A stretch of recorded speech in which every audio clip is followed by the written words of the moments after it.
Moving on, Britain closely assisting Saudi Arabia in its war in Yemen. The British Foreign Secretary is saying that the UK troops are present in the kingdom to ensure that, quote, legitimate military targets are struck in Yemen. Addressing lawmakers in the House of Commons, Philip Hammond said that the UK troops are helping identify targets.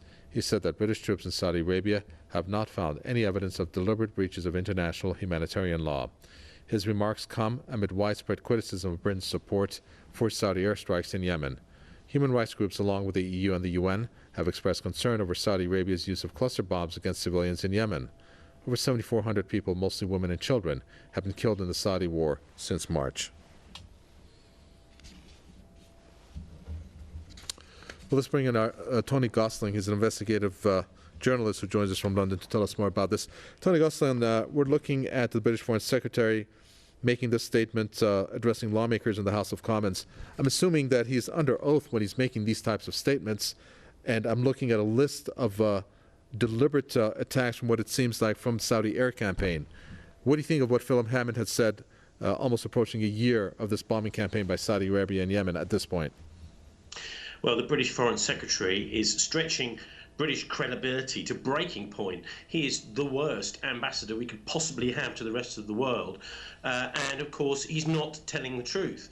The British forces who are in Saudi Arabia, this is news to me, that there have been advisors actually in Saudi Arabia. We knew for a long while that NATO intelligence, that is satellite information, this kind of thing has been being used for targeting and being passed to the Saudis. Also, that Britain has been supplying aircraft to the Saudi Air Force, that Britain has also been supplying munitions, that is some of the bombs that have been killing so many people. And let's just take stock of where we are a year on. Over 8,000 civilian casualties.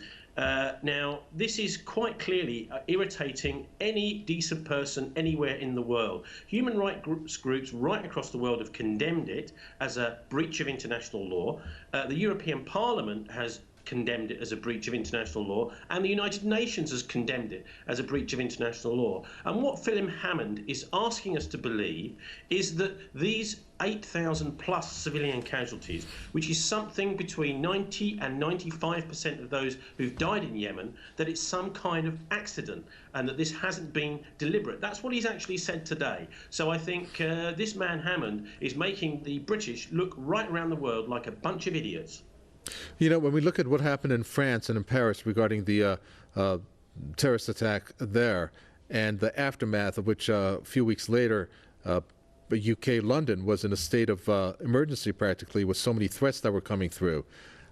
Does the UK realize the support that it's giving Saudi Arabia, which seems to be, I'm guessing, the sales of arms to be the incentive for this relationship, that it might hit home? Especially at this point in time? Well, look, you don't need to be a genius, do you, to work out the similarity between the Saudi regime and ISIS. I can sum it up in one word: public beheadings. And one of the other things we've seen in the last few months, certainly since the beginning of the Saudis' incineration of one of the most historic but most defenseless countries on earth, is the doubling of the number of beheadings in Saudi Arabia. I mean, this is their so-called solution, the Saudi monarchy, to dealing with disputes and people who are at home, part of the Arab Spring, of course, which Sheikh Nima al-Nima was involved in.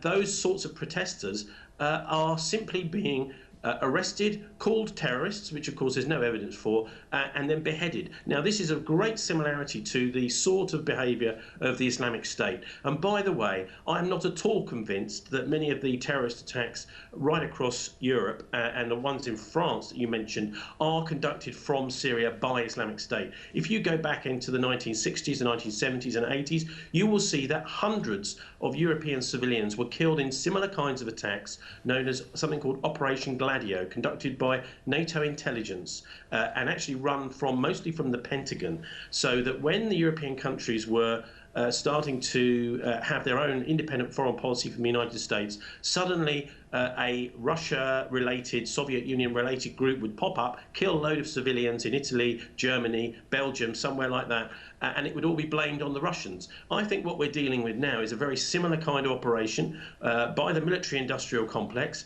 who are killing people in the Western world and then blaming it on Islamic State. Now, the Saudis are far too close to the Islamic State. Obviously, they've been involved in funding it through the UBS in Switzerland, which is one institution I think should be immediately closed down for its collaboration with the IS terrorists.